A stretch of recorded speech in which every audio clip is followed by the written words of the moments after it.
What's up, everybody? My name is Cicely Tyson. And I'm Shaka Bimbo, Shock B94 on Twitter. You know where to find me. Let's get And it. this is the Real Film Podcast. Thank you for joining us today and sticking with us. Before we dive in our topics today, we want to say Happy Black History Month. Shout out to Hey. us, our people, our contributions to society, to not only America, but the world. We be doing the damn thing. Um, we have a bunch of topics we want to cover today. Some interesting, some provocative, some you wouldn't expect from Shaka or myself. But Really? before we Hold on, I gotta turn the heater off. Hold up.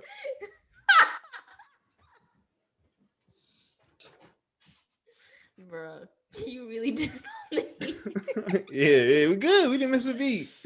all right. But before we dive into those topics today, I want to first make sure we do go through our routine. You already know what it is. If you have not done so already, make sure you're following us at the Rise Network for our full-length episodes. Follow us on Spotify. Definitely shoot us a message in the comment sections or in the DMs. If you have any suggestions, we're very much open to it, and we love to explore and expand what we can do on this podcast. If you want to just see clips, make sure you follow us on our social media accounts at the Real Film Pod on Instagram, like our Facebook page at the Real Film Pod, and Twitter if you want to stay up to date on what's going on in the film, TV, commercial, and music video industry. Without further ado, you ready? Yeah, I'm not a weirdo, y'all. I just had to put two hands on the thing because I don't like giving out ads. You know what I'm saying? Free sponsorship until you give me some Whatever. bread. For our audio listeners, they probably have no idea what you're talking about at this very moment. Well, we But can keep it pushing it. Let's go. alrighty. So of course we got our first category of the day, and that is what's hot. Misha Green, if you don't know who Misha Green is, she is the showrunner, writer, and one of the executive producers, along with J.J. Abrams and Jordan Peele of Lovecraft Country. She has been tapped to write and direct the next Tomb Raider installment that features Alicia Vikander reprising her role as Lara Croft. Now, this is a pretty big deal because I don't know if there's ever been like a black, writer or director that's been associated with this production. It's very much a successful, franchise films. They, rebooted it with a younger, actress and, some similar storyline, but younger storyline, modern storyline. So it's going to be very interesting to see what Misha Green does with the next installment and how she's going to explore the character Lara Croft even more. I'm truly excited for it. I'm also very excited for all of the deals she's been granted thus far since the success of Lovecraft Country. And we also cannot forget, where she comes from, her early project Underground, the start not only Jesse's Journey Smollett, but Aldous Hodge. So if you don't know, now you know. But she's also been tapped for other couple things, The Mother for Netflix, and Cleopatra Jones for Warner Brothers, and many other projects that I'm also looking forward to. I love a good action film. I'm in my mind, unfortunately, Laura Croft is still Angelina Jolie for me, but I'm interested to see what she's going to be doing in this next installment. How are you feeling about her writing and directing this next installment? I feel like we saw a little sneak peek of her Tomb Raider skills in Lovecraft Country. Remember when they Yeah. were like, underground? Mm-hmm. That was definitely Mm-hmm. some Tomb Raider stuff. But no, I think Yeah. just based off of her like prior stuff, like from the fact that like she wrote a lot of, what Lovecraft Country is her show. She's a showrunner, so just Mm-hmm. like we see her track record is amazing, Mm-hmm. and I think Tomb Raider is definitely an interesting like franchise. I just went Mm-hmm. back and watched the one that came out a couple years ago with Alicia Vikander, who's going to be Mm-hmm. starring in this one too, and Mm-hmm.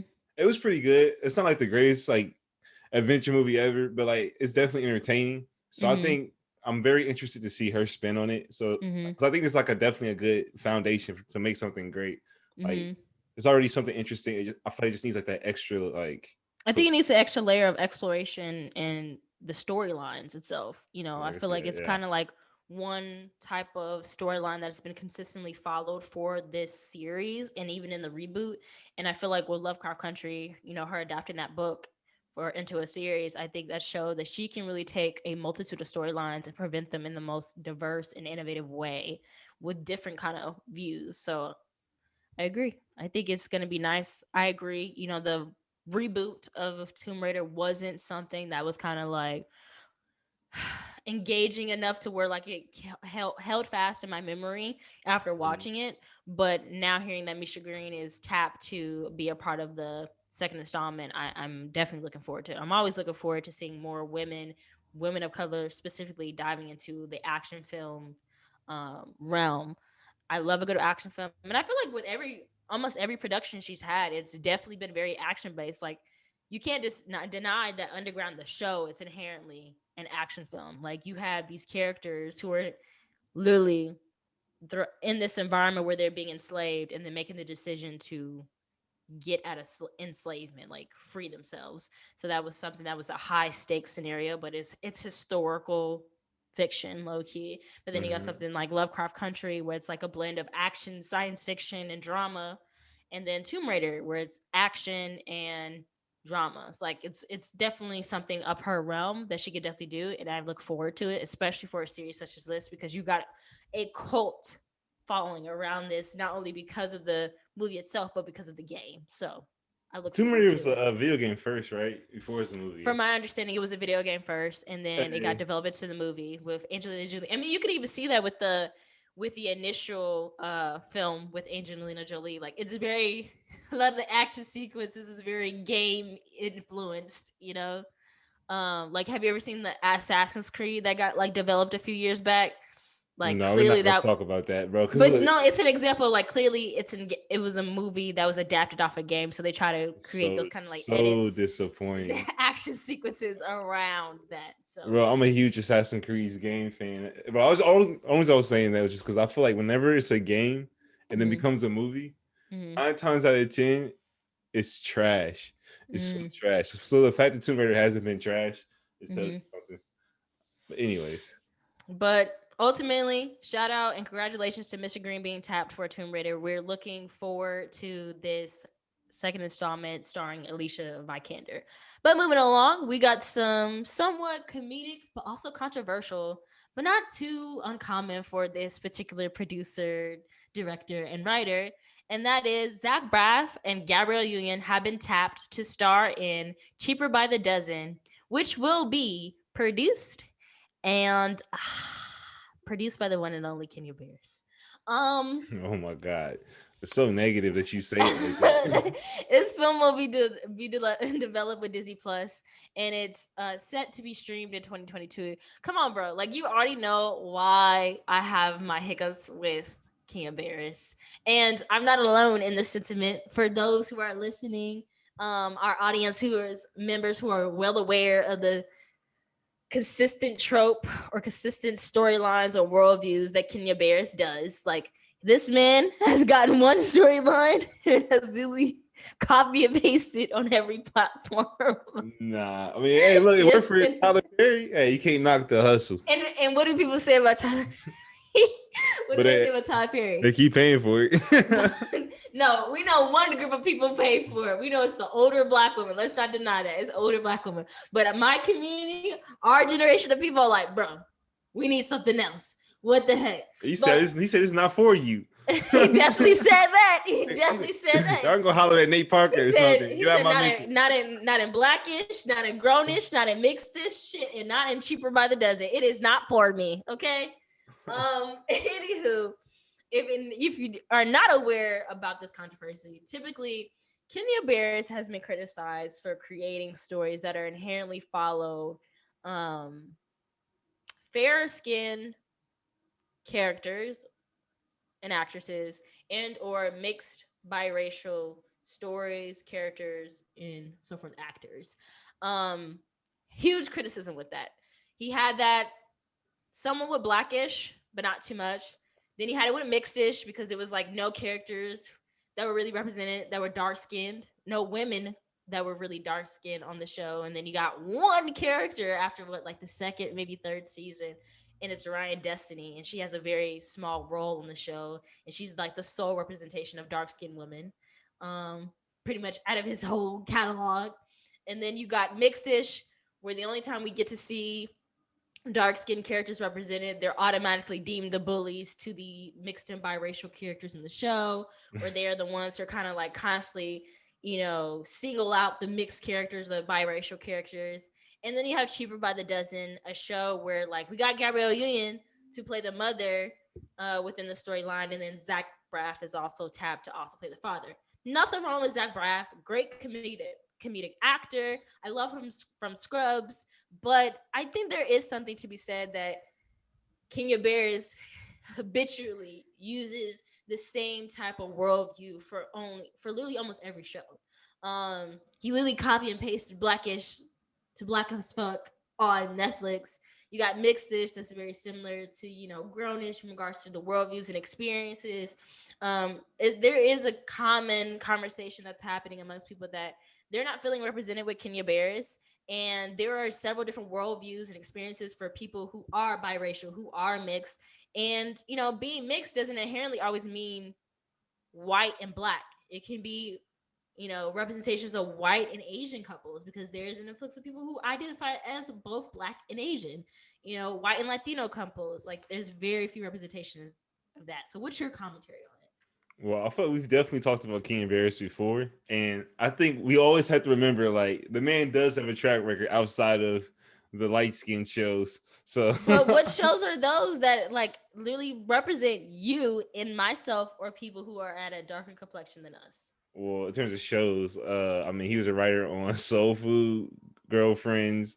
He was a writer on The Game. He's written on a lot of these shows. In terms of things that are actually his, movies wise, I mean, he wrote Shaft, the newest one, which I haven't seen it, but Mm-hmm. Barbershop, The Next Cut. Um, there's some stuff sprinkled in. I think Girls there's Trip. critics. I Girls think Trip there's. has darker skinned women in it, doesn't it? He's dark skinned. Wait, who's in Girls Trip? Queen Latifah, Regina Hall. Nia Long, right? No, Regina Hall, Jada Pinkett Smith, and Tiffany Haddish. Who's the dark skinned actress? Or Regina Hall's my complexion. The only dark skinned representation I personally saw was Kofi Sorobi. Kofi, if you hear this, just know. Oh my god. Just know. Relax. I Relax am thyself. putting myself out there. Just slide in the DMs if you feel it. But you're a little harsh. You need some water. But no, for real, Kofi Sorobi is the only dark skin representation that we see in that film. And that is again a man. It's not women. Hey yo. For There's a show called what was the other what was Relax. the other show? Time What was out, the other time out, show? time out, Girlfriends. time out, Girlfriends. You time out. mentioned it. No. Hold on, no. One Let me second. finish my thought process. No, let me finish my thought process. One second. Is a show? There's a show called Oldish. Another one. Yes, he's also making a show called Oldish. He's on a roll. Oh my god. He must be stopped. Bro, grownish, mixedish, blackish. I thought you were about to say Cheaper by the Dozenish. Like, I'm not even. Interracial-ish. Bro, I'm not playing, bro. And so here's the thing. People criticize, like, bro, like all these spinoffs, like, they're low-key could have been done with just Blackish itself. And I think also people like criticize, like, there's so many opportunities to where, like, he is a Black creator, showrunner, producer, writer, and there's an opportunity to highlight different worldviews. And other creators have found success in doing so. Issa Rae, Prentice Penny, Melina Moustakis, Lena Waithe are examples of creatives, directors, filmmakers, showrunners, all that who have done so and had success with their own show. Hey. He's light skinned. He's writing movies about himself. Hey, let him do that. That's his experiences. Now, if you want to talk about his track record, that's one thing. You know where I'm going to stand on this, because we've already argued about this before. Also, and you know, let me finish. I was about to go in on every one of those shows that you had mentioned in regards to representation of different worldviews. Don't do that. Before we go down this whole King and Bear's history, track record, whatever conversation, when it comes to Cheaper by the Dozen, I definitely agree that I would have preferred to see it either with a Black family, just because like you don't see that often. There are real Black families who are legit like that. Okay, that's what I'm saying. That often we don't see like Black families on a scale or on a platform of that level, because like Cheaper by the Dozen is going to be like a blockbuster movie. So I mean, we do see it, but we don't see it enough. That, or I think we discussed also that if you want to do an interracial relationship, I think there's already a lot of examples of a Black-white couple. There were actors that could have like definitely worked for that. Like, personally, I would have loved to see maybe you would mix it up. Like, who's the guy you mentioned in our Twitter DMs? So One character that was mentioned. Dang it! What's his name? What's his name? What's his name? What's his name? Harold and Kumar. You remember that show? Harold and Kumar. Come on, I had his name earlier. Go to White Castle. What's his name? What's his Oh name? my What's it? god, I you're know his stupid. name. Ah, got it. John Cho. John Cho. I felt like Yeah. would have been a perfect person to play the role as a husband because not only is this representing a different demographic of people, and it's a large demographic of people who are from blended families such as those, Asian and Black. Um, John Cho has also worked with Gabrielle Union before in a series where they also played and a love interest. There was chemistry there. They executed that on screen before, small screen. So there's an opportunity to where they could have done that on big screen Or it could on be Disney like Plus. who's the guy from the one with Issa Rae? One with Issa Rae. Who got with Issa Rae? Ah, yes, Lovebirds. Okay, yes. Also, I think his name is. I'm just slipping today on the names. Yes, my man Kumali. Oh my God, Kumali. Nujanji. Kumali. Or they I'm could have saying. even used like Shia LaBeouf because he's Mexican. So Shut up. Y'all, he throwing shade at the movie Tax Collector. Just want to throw that out there. We are not saying Shia LaBeouf is Mexican. He was talking about the Tax Collector movie. We'll talk about that another day. Yo. It's like they try to slip that by us like we wasn't gonna notice. bro, I ain't gonna lie. When that trailer dropped, they was like, he's like, I one go to my left, one go to my hip, one go to that. Got the chamber right there. He like, this kind of sounds good, but like, this is It's really Shia fucked up. LaBeouf. He's hard. You get exception to the rule. No, not even I don't close. support his personal decisions though. I'll say that. But no, I agree. Like Kumal or John Cho would have been great choices in regards to representing, A different different type of interracial. different types of families, Yeah. because there is literally a family that has, it's like a YouTube couple where it's Oh their my nickname is god, I've Mazli, watched them. Yes, I've where it's watched like them. the black wife, she's an African wife, and then her husband's I don't know, I don't want to say the wrong idea, but he identifies as Asian. And Hmm. like they have a large family. Like that is an example. And I just feel like, I don't know, like Kenya Bears, I understand, just let us know if you're just trying to get a check at this point. Just let us know. I'm Um, saying is the thing is he is those stories are about him. Or his I know, but like we have experience. the we have the right to criticize it if you're, my thing is he's trying to speak as he tries to be the representation of our race. He tries to bring up topics that dive into the struggles of our entire race. He tries to bring up worldviews that are the association of every black person's experience. And if you do that, you're already trying to say that you're speaking for an entire group of people. You're representing an entire group of people. You're bringing up these issues that are an experience for a group of people. Then why not have different people who are the representation of that race and experience to tell those stories, to communicate those issues? Can I rebuttal that? I Go don't ahead, think King Shaka. Varys is like trying to say I'm the voice for black people. I think he's like more so just saying like these are experiences. What? Say, No, because say that again. Say that no, again. because I've watched a couple of his interviews, especially ones that came out like around the time as Black as Fuck came out, and like he even said like basically like these are experiences, but like he's not trying to be like Martin Luther King or nothing like that, bro. Like he's not trying to be. Ain't nobody saying he's trying to be Here's like Martin okay, Luther. but You here's think Issa Rae trying to be let me like Martin land. Luther Let me King? land. Let me You land. think Let Issa me Rae trying to land. be like Martin Luther King? Can I You think land? Melina Masaka trying to be like Martin Luther King? Can I land? Go ahead. Go ahead.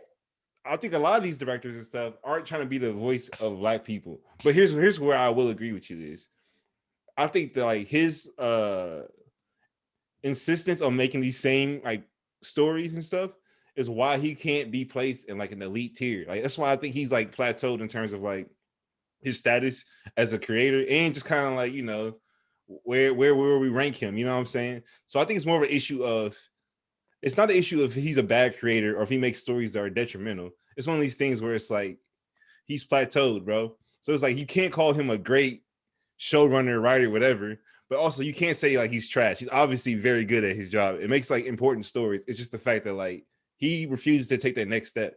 That's the sad part. You know what I'm saying? Also, I'm gonna put it like this: He might have said that for Black as Fuck, but let's be honest, that's exactly what his intentions was with Blackish. You But to cannot tell to be the you voice for black people, that's you what you think. cannot deny that he was inherently trying to speak on behalf of our community. You cannot deny that. In the show, literally, their topics of race, their topics of colorism, they're inherently to be palatable and be the representation of social or issues that we have within our community or issues we have with racism from his single worldview. And you cannot do that if that's an experience of all people. You get what I'm saying? Here's my Then argument to you: is that honestly, like, no matter who the like who's a black creator that you say does speak well for black people in a very diverse way, like all different kinds of black people. Just give me an example. Lena Waithe. Right. All right. There's gonna be people that don't like Lena Waithe's stories and feel like she does not identify with them. You know what I'm saying? So I No, agree with no. Here's what I'm saying. Here's what I'm saying. You're not gonna be able to tell every black person's story. But to your point, Denzel Washington. you should definitely diversify the types of stories he said tells. But I don't think the goal is ever to be like the voice for black people. It's to be a voice for black people, not the voice for black people. If that makes sense. You know what I'm saying? So But he has the opportunities. even with being a voice for Black people, you have to understand there's a level of responsibility and delicacy you must do with it, and you want to make sure you're Which is being why intentional with Which is everything you why, do. if you want to argue that because he's been given this platform, it's on ABC, a lot of his shows, right? ABC and the Freeform, and then Netflix. See, where I'll hop on the train with you is where if you want to say that, like, because there aren't a lot of black creators that have a platform that big and shows that big on ABC, that he does have a responsibility because of like the amount of success he's had. That I agree with. But at the same time, I think there are people that are trying to act like he's awful at his job or he's like hurting the black community. I don't think he's hurting the black community with his stuff, but I don't think he's like I pushing think it to he's hurt them. giving a narrow worldview. Like, I think there's even a criticism with Shonda Rhimes. Like, a lot of the times we saw representation of Black relationships, and with Shonda Rhimes shows, they were inherently toxic. But here's my They were argument: is real Shonda toxic. Rhimes is undoubtedly does less in terms of representation than Kenya Barris in terms of her shows, in my opinion. Why do you say that? Why do you say that? Because I feel like Kenya Barris has done a more of an effort of like putting real talking points in his shows that at the end of the day, like it can be more of like a conversation. Where I feel like Shonda Rhimes is not. You don't think Shonda Rhimes done that with How to Get Away with a Murder? You don't think she did that with Grey's Anatomy? I You don't don't think think she she was as consistent with that Grey's Anatomy. I think you can make those same. A lot of the arguments you make for Kenya Barris applies to her too. They're in the same boat in a lot of ways. Okay, so I give you a counter argument. I'll be the devil's advocate for this. Okay, so if you're saying that he is bringing up more of these issues, talk about this more of these issues, don't you think he does have more responsibility to be intentional with what he's doing though? Like, if he's doing it more than Shonda Rhimes, shouldn't he be even more intentional than Shonda Rhimes though? See, here's my thing. I think that we both agree that he should do more and be more intentional. But I think where our disagreement is if he's doing that at all. I think sometimes you paint it as if like he's not doing anything or he's being I almost didn't a say hurt. he's not doing anything, but It's just very little, but right? it's clear that he's like, hey, this is what's giving me the check, so fuck it at this point. I hear you, but it's like saying like, bro, Tyler Perry, right? I don't think Tyler Perry makes great movies that help advance like the filmmaking craft for black people. But at the same time, Tyler Perry bringing in money as a black creator is still helpful at the end of the day. Like he's still more of a help than a hurt. Like King Bear still helps the black community for artists more than he hurts. Just for There's doing just also too, like, King and Bears has 2 shows on the ABC network, right? yeah. And from my understanding, ABC network is a channel that's accessible to anybody with or without cable. Like, as long as you have a TV and you got satellite or antenna, you can receive that channel. And so you have 2 shows where you fail to recognize or properly represent dark skinned people or diverse, like people with diverse complexions or experiences. 2 shows on that network, and you failed to do that. So wouldn't you say it's be more damaging, especially with something where it's like it's a broadcast channel where like it's way more accessible to people than those with just cable. You get what I'm saying? I get what you're saying. My only point is just that like ABC is better because of Blackish than it was if there was no Blackish. But to your point, it's like time to like push forward though. Like you can't be at the same place because if you don't progress, then we'll never get anywhere. So now, yeah, he's on the clock. I get your point. You know what I mean? Yeah, we can move along, but I also want to bring up the comment that like each one of those shows you said that he in Oh regards to my like god. produce, majority of the time the characters who were dark skinned were represented very poorly. Tony Childs didn't want to have babies with a dark skinned man because of her dark skin experience. She also, let's see, the game. The only dark, like the very few dark skinned women you saw on the show, they had a negative connotation. Serena Williams was this aggressive, loud woman, violent woman. The baby mama, she was like someone who was always between Melanie and Derwin's relationship. The singer who was also dark skinned, You she need was to talk to. also in the Who middle of the show is relationship. that? Who show is that? We Who know show? that's Mara Brock Kill. I honestly, That's your girl. I'm not even gonna lie, bro. Like, I got my criticisms with Mara Brock Kill too because a lot of her shows fail to also authentically represent dark skinned women too. The only time I've actually seen really like dark skinned women represented on her shows is one that her husband mainly is behind, Salima Kip, and that is Black Oh, Black Lightning. Lightning. Yeah. Yeah, that was the one show where I actually saw a dark skin or a darker You're not complexion gonna say man Girlfriends? represented.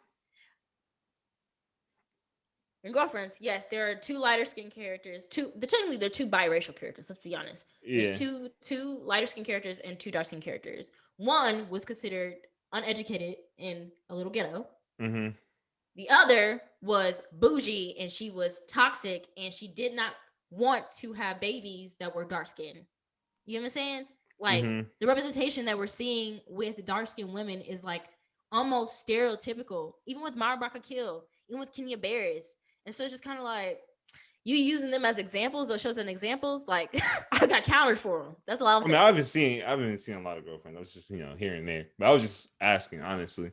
But I feel like that's to my point, or to your point, to everybody's point, like it's more of an issue within like the Black creator community as a whole. Like it doesn't stop in with Kenya Barris. This is something like it's been, It's been going on for a while, and I can agree with you. But my sentiment is that this man is really about to like trying to be on every fucking platform there is. He's on basic as he should. TV. No.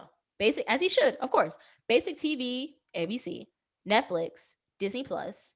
What else? Freeform. So you are literally representing our community on several different platforms, several different channels. By now, you should understand that you should be representing several different communities, several different worldviews, several different representations of people. And you're failing to do so, bro. Yeah, I feel you. That's how I feel. But moving along, because we can talk about that all day. We can have a whole episode dedicated to the struggles of Kenya Barris, but we're not going to do that. We're going to move along. If you don't know now, you know Queen Sugar season 5 will be back shortly enough, and it'll be addressing Black Lives Matter movement and COVID, which affected us greatly in 2020. So it says, that Kenya Barris stuff just kind of like threw me through a loop, bro. It's threw me through a loop. But anywho, Queen Sugar 5th season is set to premiere February 16th, 8 Central Central on the OWN network. The 4 seasons are available on Hulu, so if you need to catch up now because the show will be back during Black History Month. Season 5 will be taking us down the path of our characters, Nova, Ralph Angel, Charlie, and their experience with the pandemic and the pandemic hitting, farmers, Black farmers in particular, the Black Lives Matter movement, specifically what happened to George Floyd and what's happened and its effect on each one of the characters, especially our younger characters, our teenagers who are kind of like stepping into the worldview and the experiences. But that is set to premiere February 16th. Man, I really love the show. I've been excited for it. I feel like there's going to be a little bit more stakes now because we're finally out of season 4 where like the family has been able to reconcile from like Nova's like with it, she kind of like lost all trust and respect from the family after she aired everybody's business in her book. And so it's finally nice to see this family on the same like a rapport again, on the same common ground. And now they're facing issues of, not only their family possibly losing their farm due to financial issues because of the pandemic, but because of also this association or this company trying to build a highway or whatever over these Black farmers areas. So that's one dynamic. Then you got Darla and Ralph Angel possibly getting back together and their exploration of their relationship after, blues fraternity and so forth. And then Nova. It looks like Nova is going to be exploring her relationship with her former police officer and that whole dynamic of her being Black and activist and, queer, and then him being a white, low-key from a conservative family police officer. So that dynamic is also going to be very interesting. I'm looking forward to that a lot. But yeah. That's I'm cool. assuming you had no notes for that. I see you had I've seen like 6 episodes, 7 episodes of season one. It was trash, cool. trash. It was cool. It's really like up there in regards to my like favorite shows, bro. Like favorite shows. But Mm, moving that's along, interesting. we're gonna mention, unfortunately, one of the pioneers in Hollywood, one of our Black pioneers, has passed away at the age of 96. Cicely Tyson, an icon, Emmy, Tony-winning actress, has passed away a couple of weeks ago. Now it's like what, like a week or so ago, but it'll probably be a couple of weeks by the time this is released. Man, it's crazy because she just had released her memoir, just had a whole Mhm. interview within like the last like a few weeks. I think it was like the last like couple of weeks she just had like her memoir release. She was having interviews with Gayle King about like her life's work and her experience in Hollywood. And I think Gayle King even asked like, when your time does come, what do you want us to know? And she was just like, I tried my best. And I was just like, wow, like this woman has spent psh, at least she spent a good like 70 years in the film industry, portraying so many notable characters, having relations with so many notable members of society and our, within the music or film culture. And her work, I feel like her work itself was not just the best, it was extraordinary at times. How are you feeling about the loss of the icon Cicely Tyson? No, it's definitely sad, man, because she's definitely a legend, icon. She broke like a lot of barriers, paved the way, opened a lot of doors for people. I'm just reading right here, like throughout her career, she refused to play drug addicts, prostitutes, or maids, roles she thought were demeaning to Black women. And Mm-hmm. like, even though now I do feel like we're at a point where, I mean, I'm not gonna like critique actress for doing something like that. But just if Mm-hmm. you think about that, in the 70s and 60s, where like that's the only roles that you could get, just how Mm-hmm. powerful it is for someone to really like take a stand against that. Just little things like that are just dope to read. Mm-hmm. Obviously, like she did a lot of firsts. Like she was the first Black woman to get a reoccurring role in a drama series on TV, the East Mm-hmm. Side, West Side. Um, a lot of Emmy nominations. I think most of her like best work in her like prime Mm-hmm. was like mainly on television. Like that's kind of where she left the biggest Roots, mark. Yeah, Roots. for That's an example. example she played along with. The Wilma Rudolph story, King, the Martin Luther King story. It's a lot of stuff like that. Mm-hmm. So that's super dope to see, like, all the things she's accomplished in her career. Like she lived like a Mm-hmm. real successful, like Mm-hmm. fulfilling life based off Mm-hmm. of that type of stuff. So I think for for me growing up, I wasn't fully aware of the impact of what Cecily Tyson was doing on the small and the big screen, but I kind of viewed her as a consistent presence when it came to Black films and Black TV shows growing up. Like mhm, I understand that like this is typical. Like when people are younger and in their prime, they are the protagonists. They are on the first things that we see.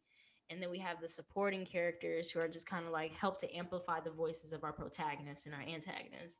And then as she got older, she kind of like took a step back from being, the protagonist or the antagonist in stories, and really was served as those supporting roles that allow for a story to be tightly wrapped together.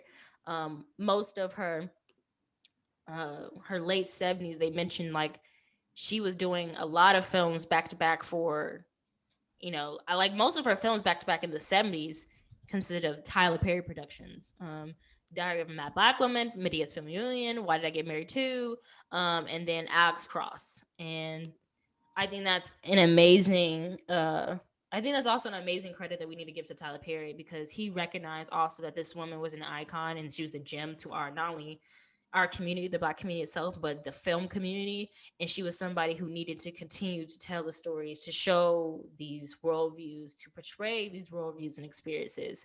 And mhm. so her impact on our community in the film itself does not go unnoticed, and it will be forever appreciated. So No, that's, for sure, for sure. but moving along, rest in peace to Cicely Tyson. Moving along, we're gonna go to our keep it real category. And this is we're doing something on the spot, y'all. We're doing something a little new, a little different. Um, if you're not into the exploration of a little diving into controversy and explicit nature, then you might want to tune out for a little bit before I keep it real segment. But I feel like today we're shocking myself. We're talking about a couple of music videos and a couple of songs by artists, and we thought it was necessary to have this conversation with you all too, and include you in this conversation because maybe you guys got some insights that we could also, have a debate about. But ultimately, ultimately, we are talking about the difference in criticism for Megan Thee Stallion, for Cardi B and Megan Thee Stallion's song WAP, and BR's Cash featuring the Baby and City Girls song Throw Baby. Not even just the remix itself, but Throw Baby itself, the video. Now, if you don't know, WAP, Wet A Poo, Punani. What? Wet A Punani. Okay, that or Wet A Yoni for some of you. When that music video, first off, when the song came out itself, folks was on Twitter, on Facebook, on Instagram, giving think pieces about how this song is a disgrace, or this song is exactly why our young girls, our young sisters don't respect themselves, or why our kids are growing up at such a young age. And then not even like a full freaking 6 months later, what is it, like a couple months later, you got BR's Cash song Throw Baby out. That is literally right just as explicit, if not more, in lyricism. And you go to the music video, and my goodness, I felt uncomfortable watching this as a 23-year-old woman than I did with the WAP music video. Am I lying, Shaka? In terms of yeah, I mean it's okay. I'll say this in terms of the actual video. Are we about to get into the breakdown, or what are you asking? We can do about the breakdown. My opinion is my question is off rip, but I'm doing think pieces and diving into the analytics of this and that. What makes you more comfortable, WAP or Throw Baby? You're talking lyrics or video right now? We're talking video. Oh, in terms, yeah. Well, it was definitely Throw Baby. Like Throw Baby is definitely more suggestive in terms of like metaphorical images. I mean, in terms of like what it is suggesting. You know what I'm saying? Like, yes. You just want to get into like why? Yes. All right. I mean, what takes the cake? Obviously, number one is like the whole snowboarding out of a woman's mouth on white things, on like snow, but we all know that it's bodily fluids that is coming out of this woman's mouth. Yeah, I mean, like, bro, like to the point where, like, I'll follow Blank Square Productions, right, which is the production company responsible for the Throw Baby remix music video. And so my guy Edgar Estevez, who's a great director, he's done a lot of Russ stuff. Like he came up with Russ, like that's kind of like his pass into the game. So all of Russ's videos, I think he did a bunch of Little Baby stuff, whatever, like a bunch of dope stuff. So I seen on his page where he had green screen of the baby snowboarding, right? It's just a lot of stuff like that. But I hadn't actually seen what it was for until like it came out. And boy, it's definitely shocking to see some of the metaphors. Also, too, it has stuff like, the throat examinations with Tiana Trump. Shout out Tiana Trump, legend. Whoa. Let's not. What? Let's not. It's not what? Let's not even go there. Legend. Let's brush over that one. Okay. So I mean, yeah. There's a lot of suggestive images. What else is there? There's the where he jumps off of a diving board into a woman's mouth and she swallows. Yeah. So basically, what it comes down to is WAP is way more like just like the women's bodies, and it's a lot more like just like the typical music video stuff. Like honestly, there's nothing in the WAP music video that we haven't seen for like 30, 40 years. Like any Beyonce music video, what's the difference? Like honestly. Bro, let's be honest. The most controversial music video song I can think of to this day is by the one and only St. Louis native Nelly. I was about to say Tip Drill, but you can't find that video on YouTube. I tried to look it up for this segment. That mug used to be played on TV late at night when it was the uncut, versions where you knew you was not supposed to be up late night watching TV. That's how controversial that music video is. And I guess my thing is like I feel like I wanted to bring this up because I feel like there's this whole group of people who habitually, censor women when it comes to the exploration of our sexuality or, exploration or our bodies or our language around sex. But when it comes to men, it's not the same way. And typically, their productions of things are way more explicit in nature than ours. Way more. Like an I'll say example this. is the Throat Baby video on the WAP video. Okay. Like when you say censor, what do you mean? Because neither video was censored. I mean, there's no censorship about it. I mean, like, there's the commentary amongst people in regards to censoring it. Like, this is too much. This is damaging to our young members of society. This is why young Black girls grow up and don't respect themselves. Okay, so young women don't grow up to respect themselves, but you got young men out there not respecting themselves either, and low key not respecting women out there because they listen to Throwberry lyrics. Like, I'll what? say this. I'll say this. Two things. One, I do think there's an element of Cardi B is like twice the celebrity that the baby is, and then Meg the Stallion, I mean, arguably has already passed the baby too. So like the profile of the song is much bigger, right? So that's why you saw it like broke the internet. Whereas when Throw Baby came out, it was way more like way less like outrage. Like people definitely were talking about it, but like it wasn't like front page trending Twitter. Like Let's be honest, wow. from our community alone. So, like, okay, we're gonna exclude the idea of like the commercial success, and let's be honest, commercial success considerably means white audience members, like white success, or the proximity to What do you wait? What whiteness. you don't know to say what I think you're about to say. What?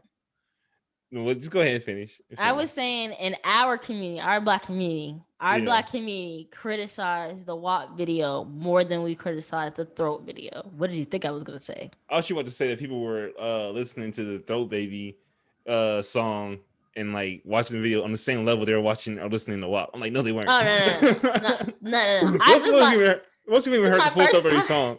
Yeah. No, they just know that line. They just know that line. This is the first time watching the video. But But my that's thing why they is, got more criticism. Like, okay, look. Obviously, like this is without, this is a given. Like the whole sexist nature of America alone, but like, within like the culture and the community, you know what I'm saying? Like it's definitely a big factor as to why the negative press was way more on WAP. But I'm just saying on top of that, the reason that it was way more outcry was just because that's Cardi B doing that. I think it's also just being able to control. I think it's just a level of control. Like when people don't have the ability to control women's bodies, specifically women of color, black women's bodies, then it's always a degree of hate when people can't control women's bodies when it comes to film, TV, or music. An example would be I don't know if this is closely related or not, but like one thing that kind of bothers me to this day as an example was just kind of like the Super Bowl with Janet Jackson. You What know, about it? she didn't rip off her pasty. Justin Timberlake ripped off her pasty on her breast. But who got like shunned and blackballed from the film, the music community? It was Janet Jackson, not Justin Timberlake. And he was the nigga who ripped it off. Like he ripped it off. Yeah. So Yeah.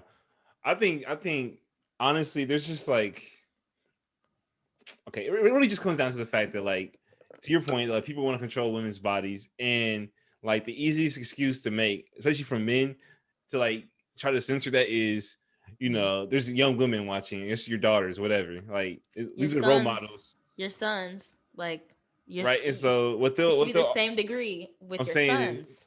yeah, that's true. But I just think that like Especially when we already know that men can be inherently more aggressive and violent when we don't check those type of mindsets and thinking early on.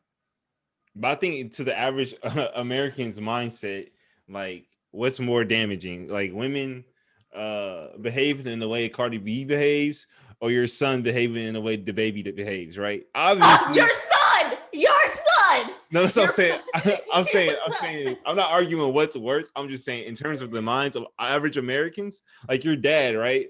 Because like let's be honest, like most of the outcry that was like nasty, that was like public, I think was like coming from men, right? So from a father's perspective or a men's perspective, they're gonna boost up the dude talking about like he's getting hit, which is what about Throw Baby's about.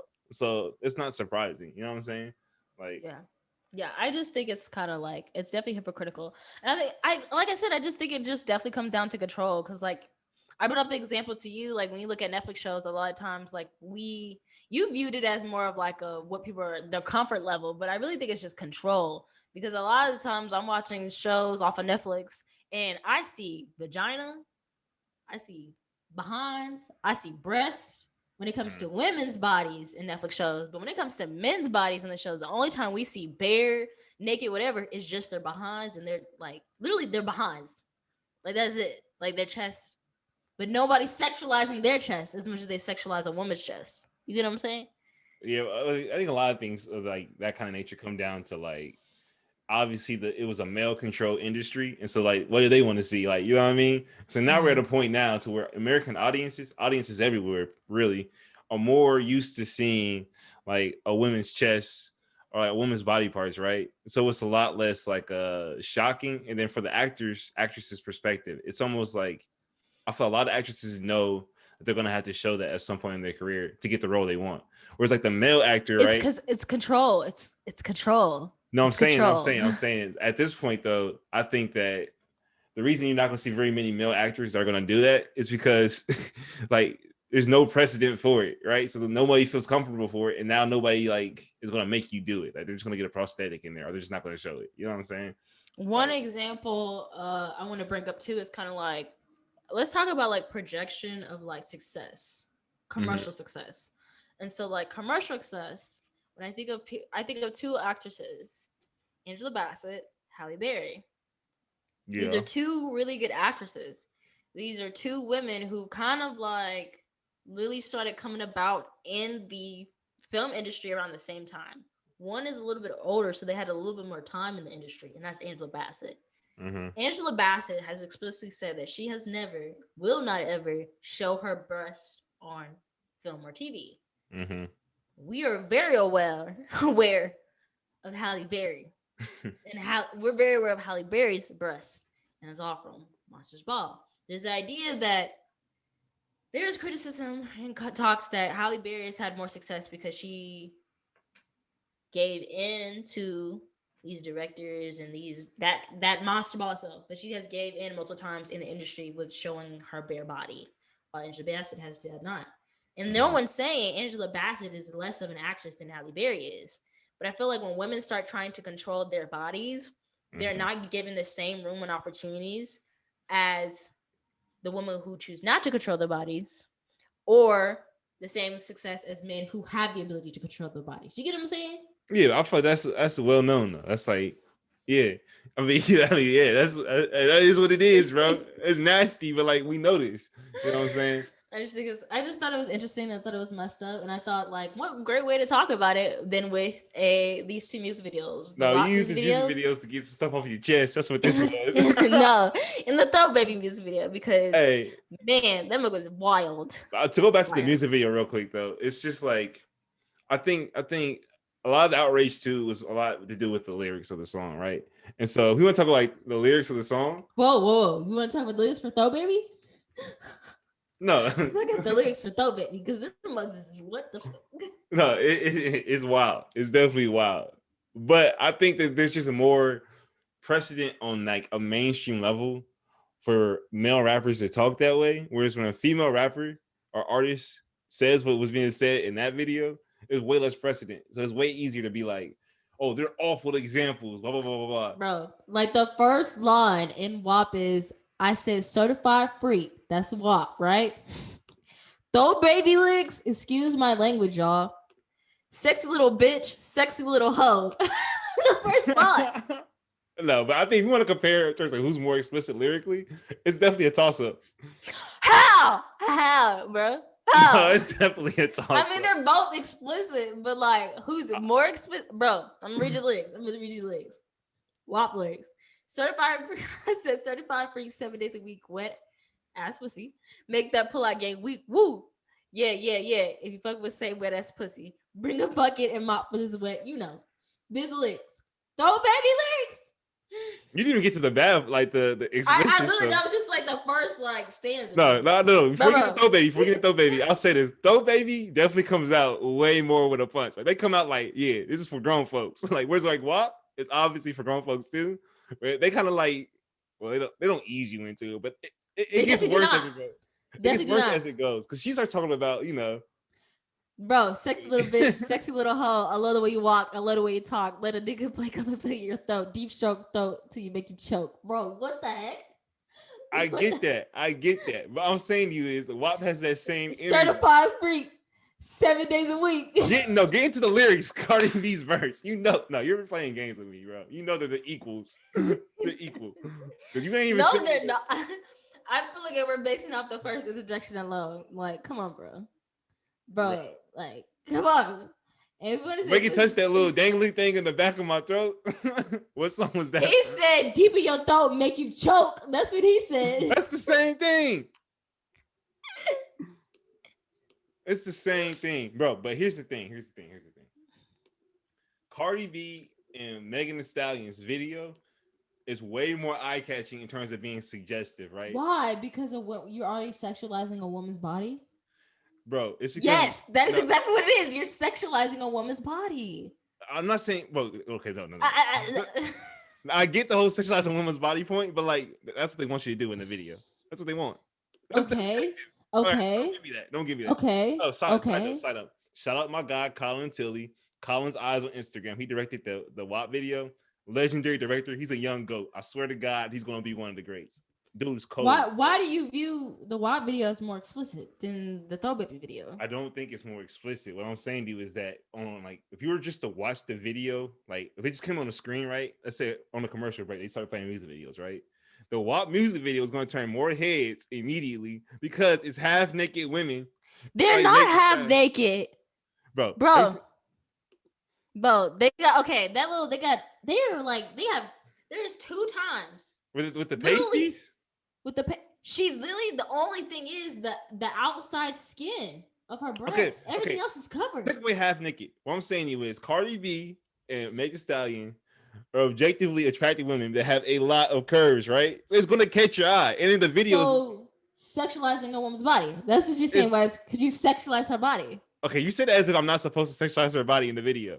You said like I'm a bad person for sexualizing her body. You're just not supposed to deem it more. You're not supposed to deem a woman's body more explicit in nature than a video that literally has somebody jumping down a throat of a woman. But that's my point. My point is, look, if you just see the video on the screen and you're not paying attention to the lyrics. So what's she supposed to do? Wear a sweater? Wear a sweater and some jeans for automatically not be deemed sexual? People gonna sexualize her then. Still, she's a courageous woman. People deem. I'm not saying they're not gonna sexualize her. But I'm saying to you is in this video right here, they're obviously doing things to be sexualized, and it's gonna catch your eye way more than a black dude snowboarding on a woman's tongue. Like you're lying. Because literally, when I'm not gonna lie, when I watched the WAP video, I was like, it literally was just like. But the Throw Baby video was the one that was like, oh my gosh, should I be watching this? You did not feel that way, Shaka? You didn't feel that way? That's my point. I'm saying is the Throw Baby video is definitely more suggestive and explicit, but it requires you to connect two very close dots, but you still have to connect the dots. Like they're very close. It's very obvious, right? On the WAP, there's no dots to connect. They're not trying to be metaphorical. They're showing the bodies, right? They're not WAP. That's a good point. WAP, the music video, which is why I like Colin Tilley's video more, is he didn't take the video and think, this video is about a wet vagina. So let's think of all the metaphors I could have, bucket in the mop, macaroni. Like they didn't like dive into all the metaphors. They were like, nah, we're just gonna focus on the women and making them have a performance. Whereas the opposite approach was taken with the baby's video, what my guy Edgar Estevez did. He was like, nah, let's think of every metaphor we can have to suggestively show the lyrics. It's a lyric-based video, whereas WAP is not based on the lyrics. It's more of a performance video. That's the difference. Mm-hmm. Agree to disagree, I guess. Tell me what y'all think in the comments, y'all. Shoot us a message because we're not about to agree on this. The technical aspects of both videos are super dope. Like they both look good, regardless of what the meanings are. We ain't agree, and that's on that. We definitely agree. Nope, we're not gonna agree. There's no way you disagree with on that last point. No, I'm sorry, bro. What was my point? What's my point of view? Because at the end of the day, the only reason why you view the body more explicit is because of you sexualize these women's bodies. Literally, that is the main reason why you deem this video more explicit. It's more explicit. The Throw Baby video is more explicit.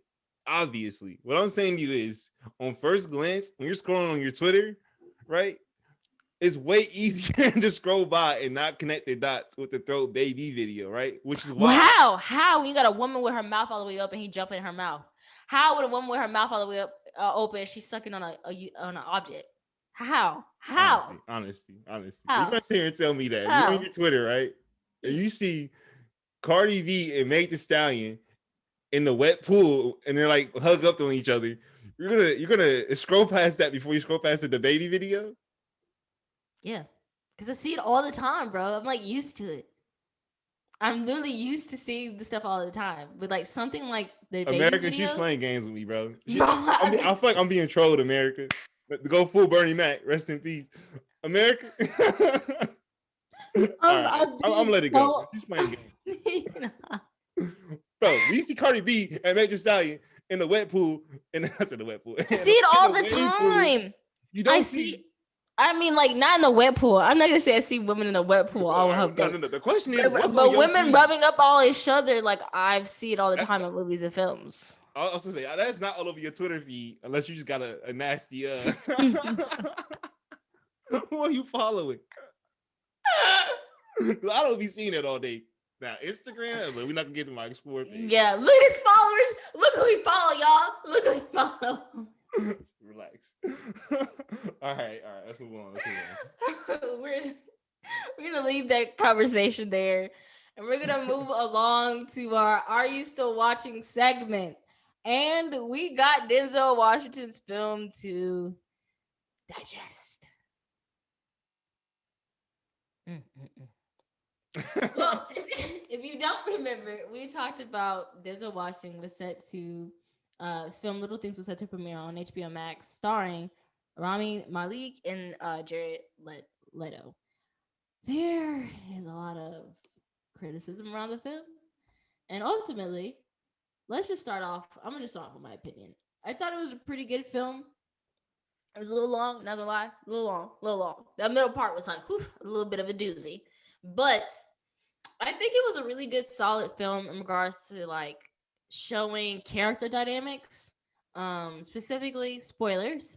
Specifically, you got like Denzel's character is considered like the most hot. He's considered more of like a hot-headed detective, like someone who this, you know, Rami Malek character was supposed to like not turn into and not fall down the path of destruction that Denzel had done.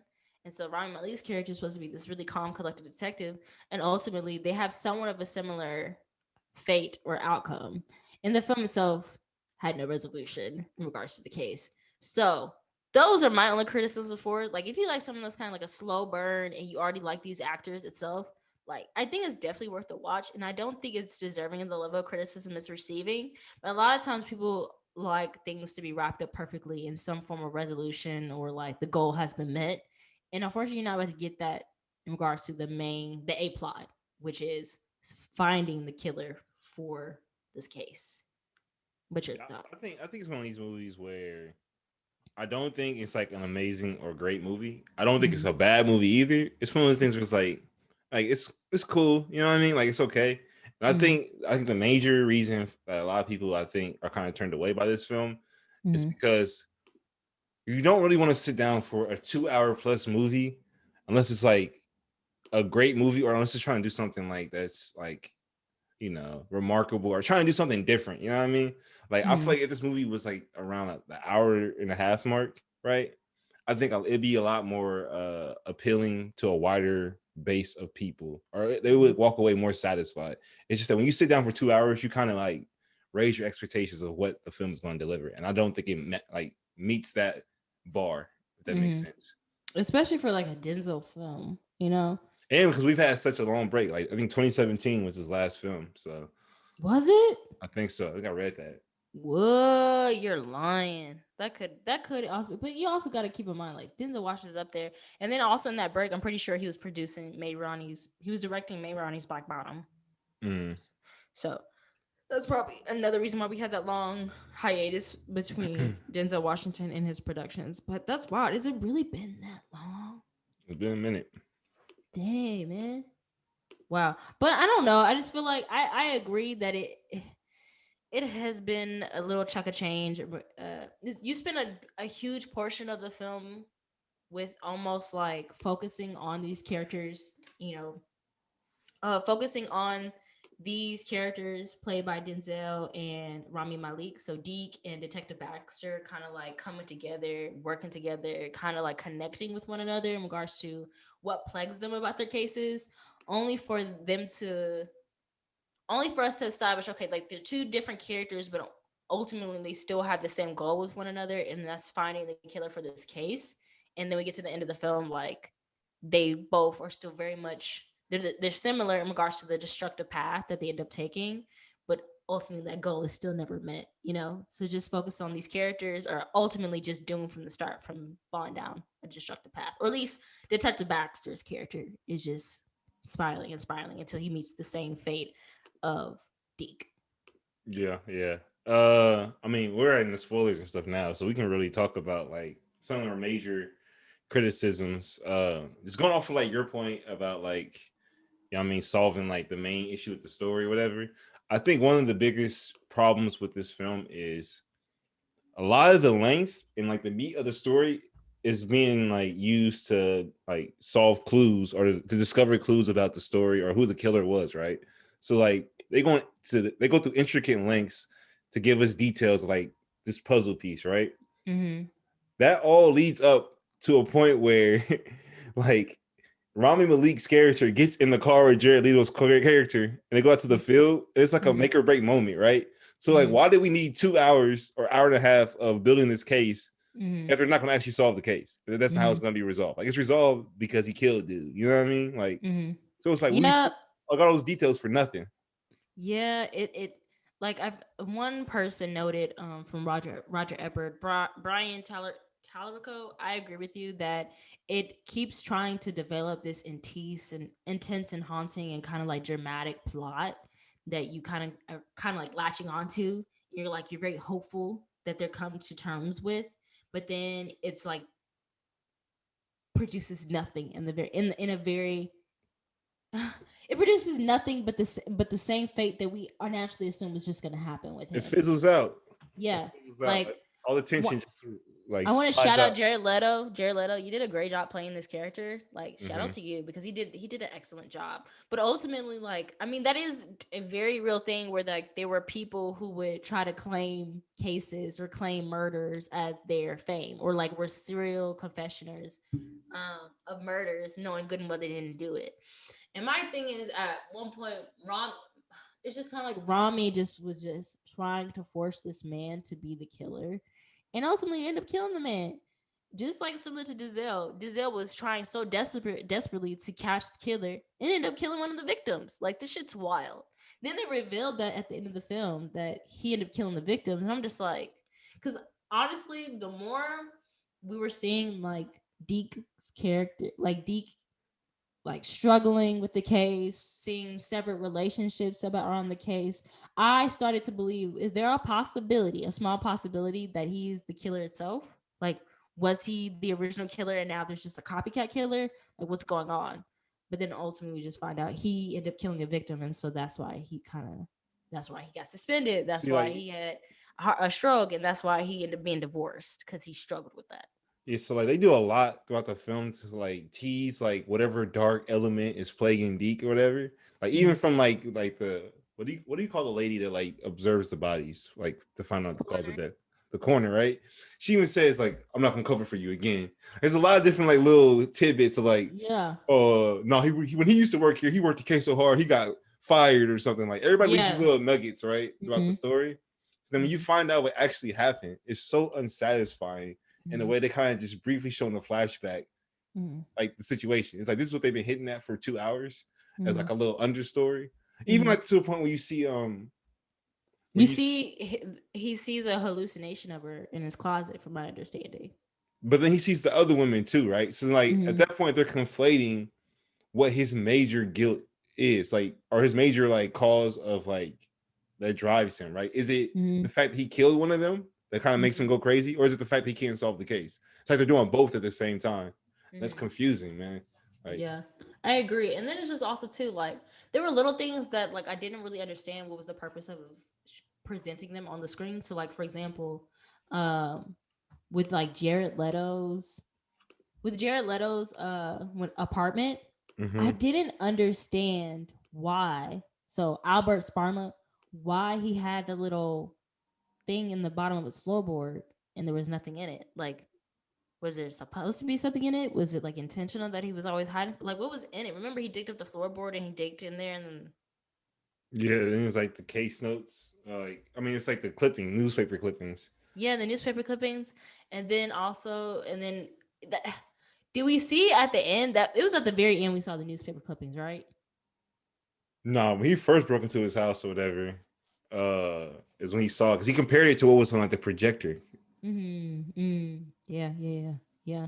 And then also too, like when we saw the hair, then they just kept going on the storyline that just maybe, Sparma, Albert Sparma was the one who killed him because I don't think before Denzel burns everything, like he mails Detective Baxter the beret, and we're like, oh shit, he was the killer, right? But Mm-hmm. then you see him start burning items, and then he burns the other batch of barrettes, and you're like, oh, he didn't. He was just trying to save him the same struggle of internal battle that he was about to face. Because the Jared Leto did not kill the women. No, no, at all. And then also, I thought there was another point that like he kept like Baxter kept like always like viewing his wife weirdly, and I also noticed that like Baxter was kind of like Baxter's wife kind of looked like some of the victims, which was weird. Did you notice that? I didn't even notice that. Yeah, like so the most recent victims, especially Baxter's wife, had looked like the victim. So I had thought maybe they were setting up that plot line to where like maybe Rami would actually like use that as a clue for like something, or maybe something was gonna happen to the wife because of his proximity to the case, and then nothing happened with that. I was just very Mm. confused. Shoot, I even thought that his old partner was the one who killed him too. Like not Captain Ferris, but the other guy, Saul. I thought Saul was maybe the killer. You know, maybe it was somebody on the force, but no, like literally no. Yeah, yeah. I will say, the thing that does help give this film some redeeming qualities is the fact, like the build up of like the actual like details of like the mystery and stuff. Like they're like it feels real, it feels immersive, like it is gripping. It's more so Mm-hmm. just like the outcomes, right? But even like throughout like the build up, right? It's definitely one of the better film noir, classical feeling mystery, Mm-hmm. adventure things. Like one of the best ones I've seen in a while in terms of like the tone and like how like they use like the music to set up different scenes. Like the scene where like you first see the dead body in a room, how Mm-hmm. they'll keep playing like the suspenseful music, whatever, and then it goes bam, lights come on, and it's like the radio playing. Like they use a lot of moments like that to really heighten up your senses. Mm-hmm. Um, Only so for, like you said, to fizzle out in the end. yeah, even the lighting, right? It has that harsh, like old school, like like mysterious lighting. Like when he's like looking into the mirror in the hotel Mm-hmm. bathroom, like Mm-hmm. all those scenes are dope. But Mm-hmm. you know, That's what we've been given. But moving along, ultimately, I think it's still a movie that should be watched. But if you're one of those people who likes things to be wrapped up nicely for you in a bow, or like some coming resolution, or the characters being able to like move forward, then this is not the film for you. hey, Uh, real quick. Also, too, like Jared Leto's character, if he didn't actually kill them, right? They should delve way more into the psyche of his backstory or whatever about why he's like doing this. Why is he acting crazy like this? Like, I would yeah, like to see more into his mind if we're gonna have a 2 hour film. You know? yeah. Rob, you said Baxter.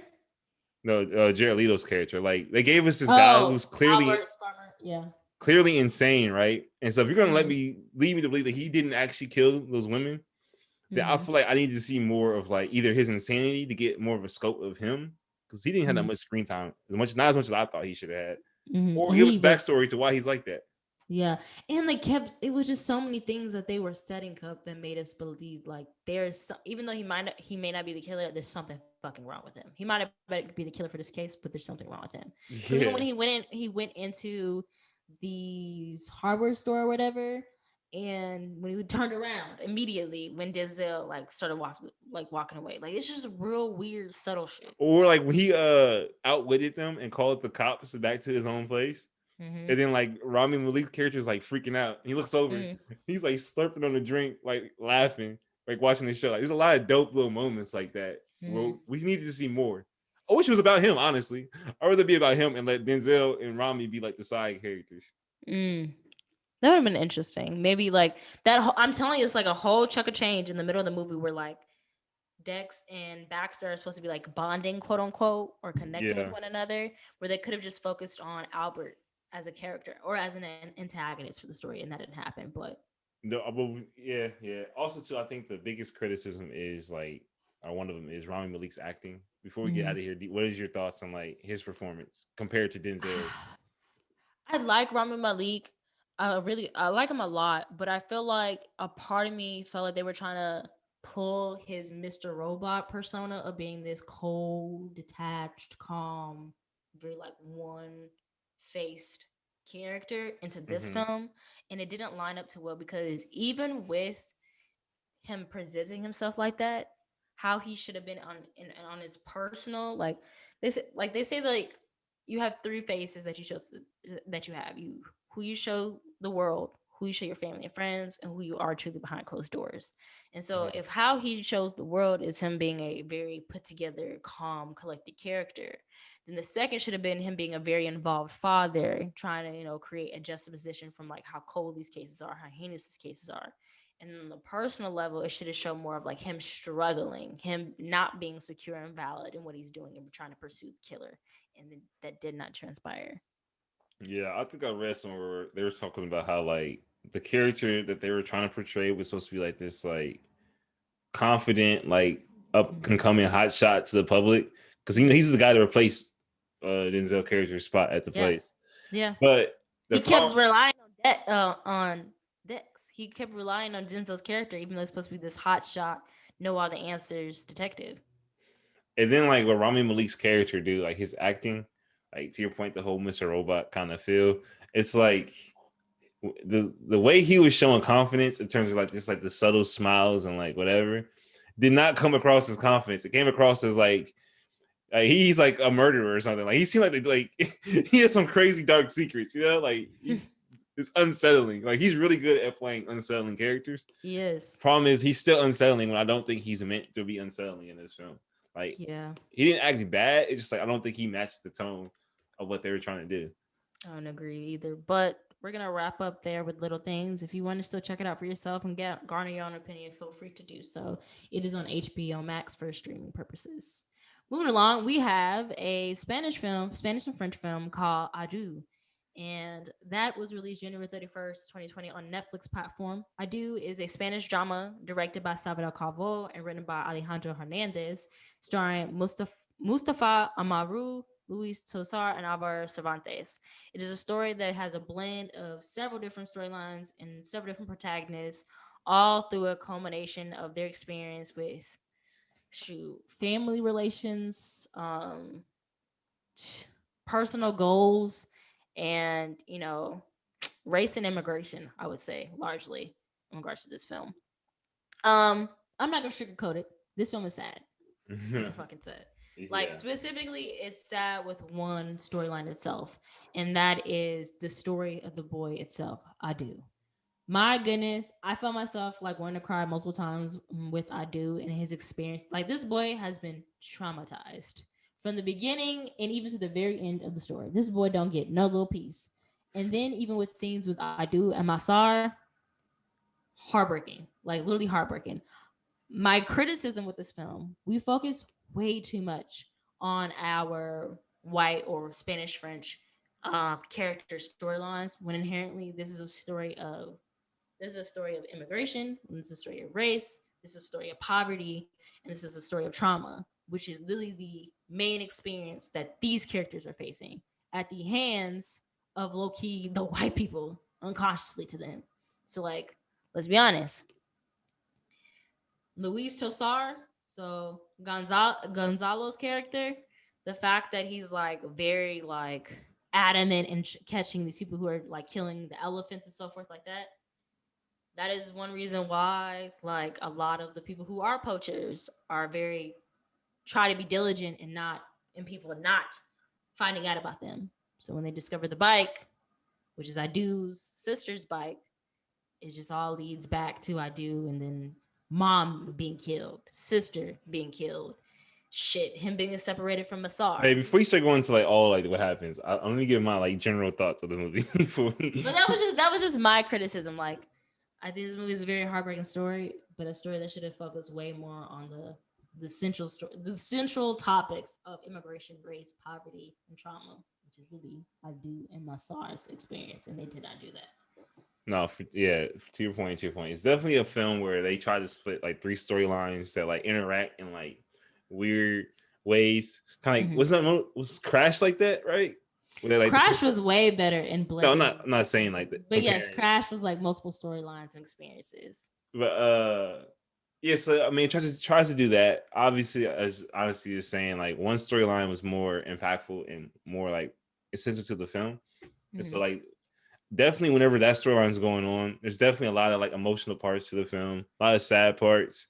Um, at the same time, I do see at first I really didn't get why they had the other ones, but now that I think about it, I kind of see like why they have it. I think they were trying to portray like different angles to the whole immigration issue in Africa, some African countries in terms of people trying to escape or whatever, uh, like poor living conditions. We'll But get what did more into like why if that's successful or why they should or should not have done that in a second.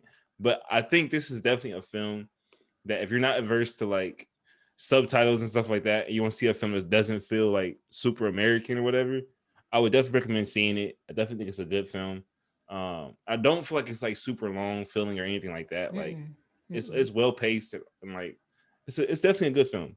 I'll say that. Yeah, it's a 2 hour movie where now at one point of it I was like, man, this movie's long. Like, it was, I was pulled in by the experiences of these characters all the way through. Like, it was actually more than 2 hours because it sits at an hour.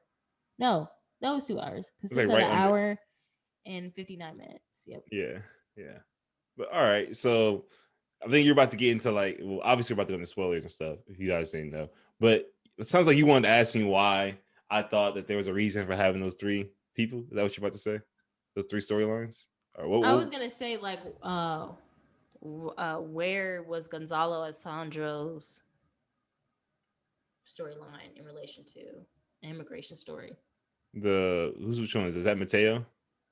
No, Sandra and Oh, Alonzo's the the poacher, not the poacher, the Ranger guy, or whatever. ranger and his daughter. Like, where did that serve as an opportunity to be a different perspective of the immigration story? I think the whole perspective for that was just kind of showing how because okay, obviously to backtrack a little bit, obviously the major conflicting storylines is the guy that works at the border and then the kid that's trying to cross the border, right? Obviously, right?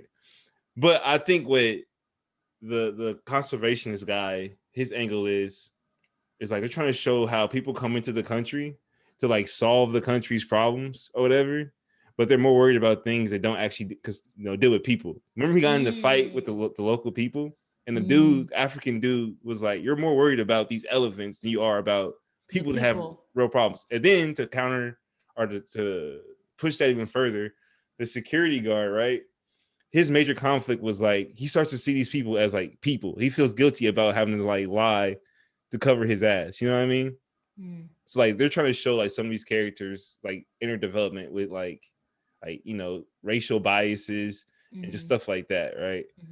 So I think that's what they were trying to do. They're trying to show people's different perspectives of the country and how like there's different like I can sources see of that with problems. the ranger, especially when, like, the African ranger himself had mentioned, like, we should give the meat to the villagers, and he was just like, this isn't a meat market, we're not doing that. And I But can see both sides of ultimately, that though. I can see both sides. I definitely see both sides of that, because it's kind of like, this is an animal that was kind of like sacred in this community. It's already a dying, it's starting to become a dying species because of poachers. Like, I it's think to becoming his one. point, he doesn't want to get the meat to the villagers because it's like you're rewarding the poachers. Because it's like Yeah. if you're poaching to get money illegally and you're feeding the village low key, it's like It's more I don't encouragement to think that keep. was the main thing, though. I think it was largely the fact that it's a sacred animal, and at the No, end he of the doesn't day, care like about his sacred animal because remember he didn't care about driving over sacred grounds. He was like, no, just drive through the sacred grounds. I don't care. He doesn't want to do it because he doesn't want to encourage people to continue killing elephants. He doesn't want you eating an elephant. no, I'm telling you, he thinks regardless. Sacred ground may be different. His value of a sacred ground for the African people may be way different for his idea of sacred animals. Like we see this all the time. People view, you know, animals deemed more worthy of love and respect and humaneness than human beings, black human beings. So I think it was more so the fact it was a sacred animal. Then on the other end, I think also too with the poachers. Shit, you made me lose my train of thought. The poacher, the selling of the meat to the meat market. I think when here's an opportunity. Here's an animal, right? Here's an animal where like could feed probably like hundreds of families in this general area, right? And Mm, no, for real. And this area is already like considered an impoverished area. They're in Rwanda, from my understanding. but okay, but do you subscribe to the notion that like there's some animals that people shouldn't eat? Like, should you eat dogs? Some cultures do eat dogs. Some cultures do eat cats. I'm saying is Some cultures don't eat chicken. Some people don't eat cows because those are considered sacred animals. Some people eat goats because those are okay. deemed what you can Better eat. question. Better question. I would say that not a question, statement.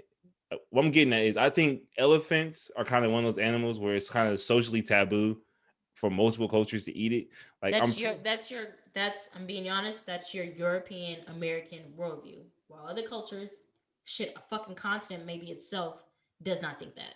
no, I'm look, we can look it up, but like I think like even in a lot of African cultures, right? I know for a fact is they don't eat elephants, bro.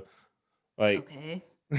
so And I think there are some cultures and there's some communities who do. And I'm also countering by the fact that if this is an impoverished area where people probably are not being fed at all, do you think they give a fuck about an elephant if they're starving? No. I think so. You really think they're gonna care about an elephant if they're starving? It's either eat an elephant or starve to death. You think Well, they would really here's the care? thing. Here's the thing. Obviously, the biggest counterpoint is to kill an elephant. Like you can't really like poor people can't kill elephants. Like it requires like multiple people and people with tools. Like if you're like that And poor, this animal is already dead too. And this is in an area that whereas people struggle from disease, famine, and poverty. I think we're in the weeds here though, because we're both talking like this will require research in trying to get to the bottom of that. But But to I just feel like to create a general summarization that people would feel like it would be more taboo to eat an elephant. Like, yes, probably Europeans in American worldview, like a colonized worldview, yes, but like there are some countries and continents who do not agree. I get what you're saying, but also I'm just saying I like elephants are not one of those like animals that people are eating like at a high rate. A for the most important reason is because elephants are just hard to kill. Like it's really hard to kill an elephant. So it's like you're gonna try to kill like a a different animal like a hog before you try to kill an elephant to eat. So like that Because it's might a be the biggest smaller reason. animal. It's a smaller animal. Yeah, Some animals are literally domestic to one area and not domestic to another area. So that's what I'm saying. Like you can't have this perception that like but it'd also be it's acceptable illegal for to them to eat. eat it. It's illegal to eat elephant meat anyways because it's an endangered animal. I'm pretty sure. Like you can't. That's the only reason why you can't sell it to the market. That's like literally like illegal by the government. He didn't say give it to the market. He said give it to the villagers. And the animal itself was already dead. But if you look at the guy though, right, he's definitely a straight by the book, a hard edge dude. Like I don't think he's gonna be like trying to like do things like that, dude. Like, that's not Also, even he in was, his but character. it wasn't even like it wasn't even because he was a straight edge dude. He was on a power trip, and he even discussed that himself. He's a hot headed power trip type of dude. He He was said right that to not having to sell it to the market though. Like that's definitely not the he right thing that's to do. not what he said was to sell it to the market. He said give it to the Or give it to villagers. the people. Even that, I think he was right to not do that. And I think I can also see if an area is like strict, like has been struck with famine, poverty, and disease, that to give an animal pieces of an animal that's already dead to a community of people who would need it, then that's also correct as well. But we're not about to go down that rabbit hole. Keep moving forward. Well, me okay. So like I think that's what they're trying to do is to show like different like views of like people invading African Mm-hmm. spaces and like just like the whole border issue and stuff like that. I Mm-hmm. definitely feel like they should have focused more on Adu's story. It's definitely the more compelling one. Um, Mm-hmm. if you wanted to bring in the conservationist guy, I think they should have like found more ways to tie it in. Like Mhm. the only times like it even really like relates is like, I mean, there's obviously times where like they interact, like with the whole bike situation and the fact Mhm. that like, he drives by the sister and the brother on the road and doesn't stop for them, which is Yeah. kind of nasty. That was fucked up. That's what I'm saying. He don't give a fuck about these people. He don't care. He don't give a fuck about morals and ethics. He's just a power trip dude. At that point, he's on a power trip. But Yeah, if he really cared about morals and ethics, don't you think he would pick up children off the world? but I don't say he's caring about moral and ethics. He cares about rules. Like there's people that don't care about morals and ethics. They care more about like the rules as opposed to the morals of the rules. You know what I'm saying? Like this is what I'm supposed to do. You know what I mean? Like whatever. Wouldn't you say like morals and ethics is also going to be considered the rules of society? No, I'm saying you is it's like a cop, right? Honestly, right? There's Mhm. cops out there that care more about the fact that like you can't like steal food or whatever, right? Than the actual morals. Like, is it morally wrong to steal food if your family can't eat? But they could No. still be at fault for ethical violations. So We've taken class on this, bro. Morals, ethics, and rules are not the same thing. morals is different, but ethics, you could still be at fault for being like There's unethical. subjectivity to ethics. You can still be you can still be getting in trouble and fined and like punished within the police department for doing something unethical. You can still do that. You know you But can, right? here's what I'm saying to you is like ethics are definitely way more like leeway. Whereas like someone that's like a hard edge, literally is like pushing these black and white rules without giving leeway. That's my argument. Like I don't know. Rules are I guess you could say rules are black and white, but ethics have a little bit of gray. Back in the day, they are still codes that you still have to follow. Yeah, to a certain degree, but ethics when they become like rules are rules, right? Where some ethics don't have to be rules. You know what I'm saying? Like You can still get punished for doing things that are unethical. they're illegal, That are unethical as but it has well. to be illegal too. You can still get in trouble for things that are unethical. But Obviously, okay, obviously, moving along. you get trouble from things that are morally wrong. Yeah. But moving along, I don't know. I also was kind of frustrated at the fact that like, bro, these white characters, the Spanish and French characters, had more like they had resolution and finally were at peace and reached their goals and attained their goals, while Adu and Massar still suffered. Especially Adu. Like Adu at the age of 6 has faced more trauma and suffering than any of those characters combined in the storyline and continued to suffer. Continued. Yeah, yeah. I And I think mean, that's one of the biggest flaws in this movie. Like, yes, it is a reality, but like, is it also a reality that like every immigration officer is just gonna have this epiphany, right? He's gonna have this epiphany, or like a father who has been so disconnected from his daughter for so long is just finally gonna I come think together to terms. the security officer part is the most realistic part of the whole thing because like I do think that that's super real to have an officer in like by himself be like this is wrong, but he was peer pressured by his peers to like cover up, right? I think that happens every single day. Well, that's like the whole. But at the end, to kind of like immediately change his behavior. Did he immediately change his behavior? Like, Yeah, he helps. like yeah. He did his job, bro. He didn't like do anything. He literally just did his job. That's all he did. Did you not see the body language at the end? Okay, that's cool, but he was always that guy. It's not like he went out there and like. How was he always that guy? We didn't see him in the beginning. Like that we didn't see that. The only thing we saw was give aid to a character after they had died in the The beginning. reason I say he's always that He guy did his job there too.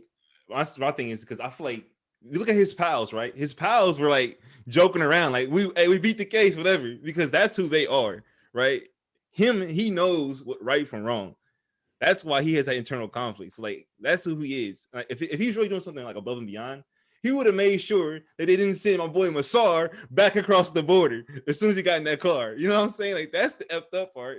Like dude didn't But change. are they not presenting it as if that he is a changed man? Aren't they presenting that as if he's a changed man? We know he's not a fucking changed man. In reality, he wouldn't be a changed man. See, I think But that's aren't they why. presenting him as a changed man? Come on, they wouldn't have done that whole fucking still image on him with the smile on his face and his friend who's also immigration and behind him, like giving that subtle pat on the back, like yeah, we did that shit.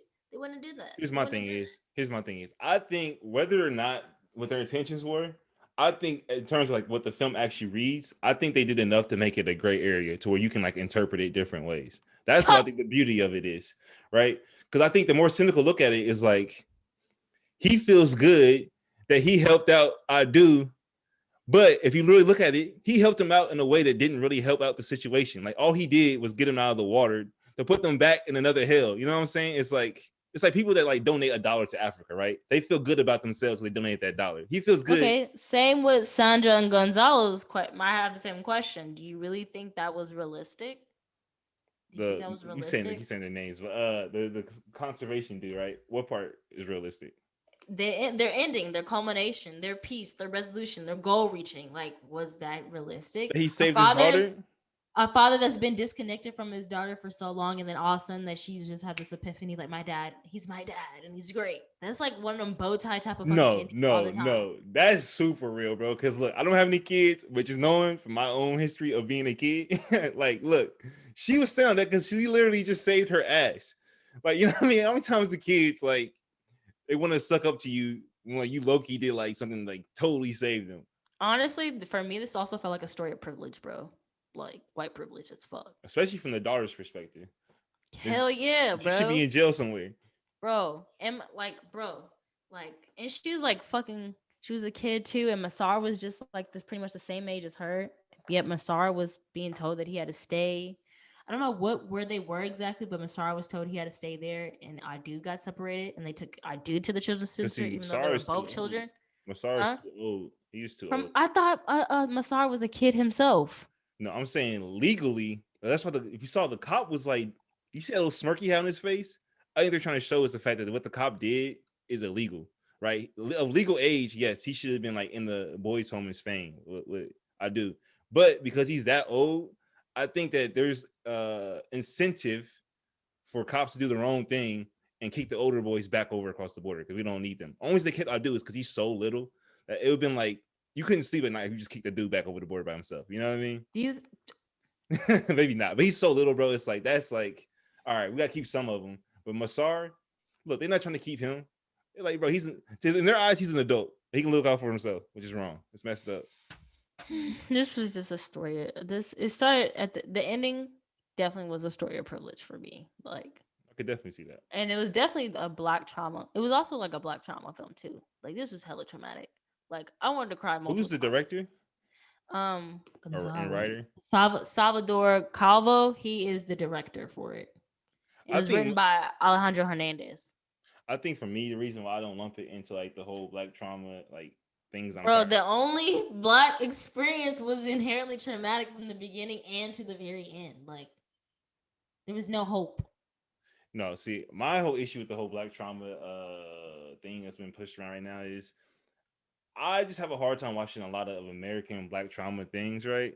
Where it's like I feel like now, I could be wrong, obviously, but like in my own viewings, right? I haven't seen as many like immigration stories in a different country, especially Africa, to where I found this very educational to myself in terms of just seeing like how people were living. Because Right? that's this is we're Americans. We are Americans, That's what I'm right? saying. I'm saying is look. I think that they show like people how people actually live, bro. That's different than trying to show only historical representations of like people in Black history that have been killed and making us feel bad. You know, I think it's a difference. I don't agree, but okay. Like this film bothered me a lot. Like it really honestly, this film was sad. Like don't get me wrong, it's a good movie. It definitely pulls onto your emotions and makes you latch on to the characters I do in Masar like hard. Like you are just enthralled into them. But then in the end, you're just kind of left feeling empty because the white characters, the Spanish characters, got their resolution, their peace, their hope, while I do is still suffering What I now, do is gonna, while now still being completely alone, but completely. that's life. That's real life. Bro, and you think real life and it, let's just move on. I really Well, what don't. you about to say? I just feel like, do you really think in life that every immigration officer, you think in real life immigration officers are gonna have this combination of emotions? Like no, like in real life, overwhelmingly immigration officers are not gonna have this change of heart or perception about the situation. That's But if they're you read it deciding that way, though. I think he's the same person. All right, we can move on. We're gonna have to disagree. We're gonna disagree. We are. It sounds like you don't really like this film as much as you say you did in the beginning. Lily, like if it just focused on I Do and Masar, I probably would have liked it 10 times more. And honestly, if I Do and Masar just had some sense of fucking peace, bro. Like they were constantly just traumatized. Especially I Do, and he was only 6 years old. I feel like that happens so much. Look, he's literally killed by their own people. That's how this whole thing got kicked off, the poachers. And so, like, I think that's the sad part too, is the fact that, like, All by his quote unquote dad's friend trying to like. that's the thing. Look, he was betrayed several times by people that he thought he could trust because they, like, like they're just like, African people. Yeah, That's who was like betrayed his by the dad's friend, the person that was supposed to get them to Morocco, people that killed his mom. Because like yeah, you could even say his sister betrayed him by not trying to protect herself either. Like her taking off her sweater to give to him. Like it's a lot. It's fucking a lot. It's a lot. listen, I think that another criticism too would be like I think they didn't get much into like the whole. If you're gonna show the immigration officers, it should be more political commentary in terms of like why are they there. I mean, they didn't do any of that at all. It was just kind of like a little brush in the fan, a little flash in the fan. And also Anyways, too, this whole of my last note, this whole little bike situation, like all we get in regards to like things finally connecting is her just walking past the police car and Massar seeing her. Like that's really annoying, bro. That's I really will fucking say I am annoying. glad they didn't do like a whole thing where like she has a change of heart because she sees I do, and he's like a little cute black kid. Like I'm glad they didn't do that because I feel like that's definitely a stereotype too. But the bike situation was like, really? A The lot, bike, lot for it's right nothing. there. Why? Like literally had it in almost every integral scene, bro. They had it what I do. They had it with the Rangers, like, and then it starts becoming. It still starts becoming a part of the immigration story because now they're at the immigration point. I Yeah. don't know. My frustration.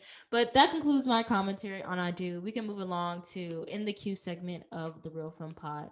We don't got too much. We got a couple of things that I want to mention that you definitely need to add to your watch list. If you don't know, now you know. Netflix series Bonding season 2 has came out. It is a dark comedy series. It focuses on Tiff. Tiff is a grad student in New York City who is moonlighting as a dominatrix. For Tiff, her sexually explicit job is a business, not a pleasure. When she reconnects with her former high school BFF Pete, a recently out gay man, she recruits the cash strapped man to be her assistant, performing such tasks as cleaning up after her clients, serving her as a bodyguard. The dark comedy follows the unlikely pair as Tiff and Peter's new professional relationship redefines their friendship, and more importantly, it seems to help them explore themselves. Are you saying season 2 is coming out? Season 2 has already premiered. Um, It's pretty good. I finished that mug in like probably like a day. I lucky could have finished in a day, but like it was like 2 days. I really enjoy the show. The show is hilarious. It is literally it's low key an S&M comedy show. SNL, SNL. That's what I was gonna No, say. S&M. Oh, SNL. What's that? You know what S&M is? No, I like it. what? You don't know the Rihanna song? Bro, S&M just means like, like really like explicit shit. Like do you know what an S&M is? S and M? It's like the dominatrix stuff. Nah. Like Anyways, the whips, the chains, the leather. That's what it is. This is like anyway, a S&M show. I've seen a couple episodes of this show. Like, definitely, you have to be into this brand of comedy because I'm not gonna lie, bro. It's a little bit dry for me, but I can say you like it. Whatever. What's your favorite comedy show? My favorite comedy show of all time. Yeah. I don't know. Okay, so you say that this show is dry, but you also think Arrested Development is like one of the funniest shows out there. How? I've only seen like 3 episodes of Arrested Development. Moving along. The Office. Next, moving along. We got the next show that you should probably add in your queue is The Industry. The Industry is a show presented by HBO Max, and it tacks on quantities. So the main character Industry is an HBO drama from Mickey Down and Conrad K about a young woman named Harper Stern, played by Mahala Harold. Harper is a brand new employee at Pierpoint and Company, which is in United Kingdom, I assume, a powerful financial firm headquartered, of course, in London, as she is the Black American woman who arrives and definitely gets a culture shock in this, I don't know, like kind of like this New York Stock Exchange world, but only in London. It definitely follows the kind of suits type of vibe, kind of like high stakes business vibe, but with our protagonist being a Black American woman. And then we soon learn she might not have the credentials enough to be a part of this community or this world. It's got some great actors in the show. A lot of people were talking about it. This premiered a while back. I actually really enjoyed it. You can stream it on HBO Max. This premiered in November 9th of 2020, but it really follows Harper's character, but not only Harper, but a couple other young graduates as they compete for a permanent position at this top investment bank in London. And so a lot of boundaries get blurred with like friends, colleagues, and even lovers. And then friends become enemies, enemies becomes friends. It's definitely a high stakes show, and it's also on HBO Max, HBO, and BBC Two. Definitely worth the watch. I really enjoy it, and I'm excited for season 2. But yeah, that Sounds dope. concludes. Hey, That concludes. hey. Oh, Definitely everybody get on your For Life season 2. I just started season 2 like a couple days ago. I like to binge it together. oh Definitely be talking yeah, about I that definitely get. eventually. I need to get back to that too. That actually was a really good show. You know what? I give 50 Cent credit for being a good producer for shows. He knows what works in regards to like producing What? content. He's one of the best out there, I think. I mean, if you're a producer, your measure of success is how much money you make, literally. In terms of like black producers, like he's up there, bro. Like he's doing a great job. You think King of Bears is one of the best? Yes. Okay. You don't think so? Moving along. Thank you all for joining us Oh, on you're so disrespectful, bro. You're the. so disrespectful. Moving along to this concludes our episode of the Real Film Podcast. We thank you for joining us today. And we thank you for still tuning in to our fairly long episode 18, as we tackle some controversial topics such as Throw Baby and or The Little Things and I Do. Um, Before we go, make sure you're subscribed to our YouTube channel, The Rise Network, for full long, feature long, not feature long, full length episodes, and our other YouTube channel, The Real Fun Pod, for shorter clips. Make sure you follow us on all the socials at The Real Fun Pod on Instagram and Twitter. Like our Facebook page at The Real Fun Pod. Leave a comment, send us a DM if you have any suggestions, and we will be more than happy to integrate them in our series. My name is Honesty Tajay. You can follow me on the socials at Honesty the Visionary or Honesty Tajay. I'm Shaka Bimbo. You can see me online at Shop V, Shop V94, whatever. You know what I'm saying? You type in what you want. Shout out my guys. I seen as we recorded the pod. You know, speaking of which, I'm so dedicated. I did this while Chelsea was playing, but we went ahead and got North London, lit with the victory. Chelsea, London is blue, 1-0. Thomas Tuchel, we starting to rain off right. Little Tukey. Hey, it's good vibes over here. It's good vibes over here. The League NBA pod, check it out, all that. You know what I'm saying? Let's get out of here. All right. And that concludes episode 18, everybody. Thank you for joining us and stay tuned for our next episode. Peace.